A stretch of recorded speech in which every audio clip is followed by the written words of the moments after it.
a question from Vincent Guida, who asks, how did you make the decisions on which habitat, species, and ecosystem services to choose? So that Right. process where you went through the focal.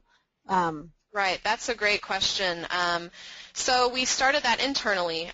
We looked through a lot of management documents that list, there's lots of different like key species or keystone species, and so we looked through the literature and through a lot of internal management documents to look for any listings of species or habitats that were identified by our management agency or others as being very critical to the region in general.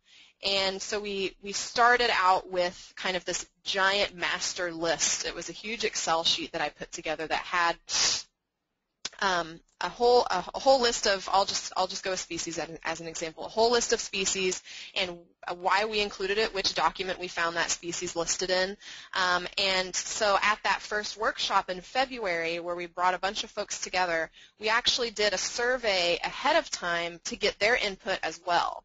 And so they were able to tell us before the workshop which species and habitats and ecosystem services they felt were most important to assess.